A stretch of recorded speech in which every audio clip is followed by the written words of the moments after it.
Hello, my name is Tyler Trainer, and I'm going to be doing the topic of humor in health tonight. Humor can be defined as the ability to perceive, enjoy, or express what is amusing, comical, incongruous, or absurd. Each of us have our own perceptions then that dictate how we ourselves define humor, and this is where our sense of humor comes from. This is where we can see one individual having or finding something to be very, very, very funny, whereas another finds it to be extremely offensive. Now, we've all heard that laughter is the best medicine, and Dr. Paul E. McGhee is a leading researcher on this. He has created the Laughter Remedy, which is an organization dedicated to research in humor's impacts on health, resilience, and happiness. The Laughter Remedy also has programs for improving sense of humor. Dr. McGhee has also wrote Health, Healing, and the Immune System, Humor as a Survival Training. This book covers a variety of topics regarding laughter and humor, and I'm going to talk about them over the next few slides. The first that he talks about is Psychoneuroimunology and humor. And we all know that there's a mind-body connection, and throughout the semester we've learned that our thoughts, moods, emotions, and beliefs affect our health and ability to heal. We also know that the strength of our immune system dictates our ability to fight off infections. So it's now known that a positive focus in life plays a role in our body's ability to do this because the body's healing system responds favorably to those positive attitudes, thoughts, moods, and emotions. Now, he also goes into how humor contributes to our health. Covers the topic first of muscle relaxation. A study using a biofeedback, he refers to a study using a biofeedback device which showed individuals could relax muscles much more quickly after watching a funny cartoon rather than looking at beautiful scenery. When he gives his lectures, Dr. McGhee likes to do this exercise with his audience where he tells everyone to do 30 seconds of belly laughing, and then after the 30 seconds of belly laughing, he asks the crowd how they feel. More often than not, the general response is, "I feel extremely relaxed." He also talks about how there's a reduction of stress hormones. It's known that an accumulation of these stress hormones in the body poses negative effects. So he refers to limited research showing laughter reducing the neuroendocrine hormones epinephrine, cortisol, dopamine, and growth hormone. He also notes its effects on the immune system.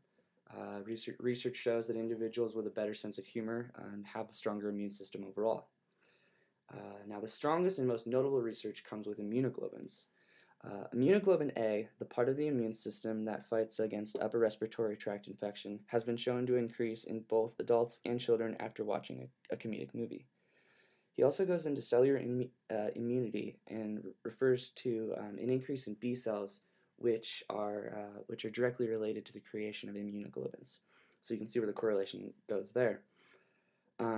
It was also shown that watching a 1-hour movie increased natural killer cells, number and level of activation of helper Ts, and the ratio of helper to suppressor T cells.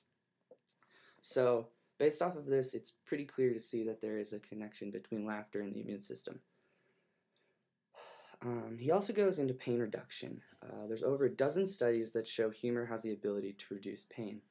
Now, they're not positive exactly why this occurs, but the common understanding is that laughter causes the production of endorphins, which are the natural's body painkillers. Because there hasn't been any conclusive evidence to show this connection, it's still kind of up in the air to why this happens. All right, now I'm going to go and I'm going to speak about Fred Rossner's research called Therapeutic, Efficacy of Laughter in Medicine.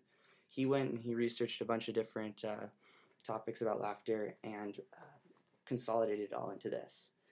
It was published in Cancer Investigations and discusses the physiology of laughter, laughter and humor in treating illness, and humor reducing caregivers' stress. So the first topic, the physiology of laughter, or the physiology of laughter, pardon me. He says that during laughter, the heart and respiratory rates increase, and the exchange of residual air accelerates. Thus, this enhances blood oxygen levels and increases tissue oxygenation. He also notes that there's an increase in catecholamine levels, and catecholamines help to increase mental function, interpersonal responsiveness, alertness, and memory. Now he goes and starts talking about how laughter and humor can be used in the treating of illnesses. Now, with patients and physicians, the use of laughter is very, very important in medicine because it enhances the ability for them to converse, and it also builds rapport between the two. Now, we need to note that this is obviously not a cure.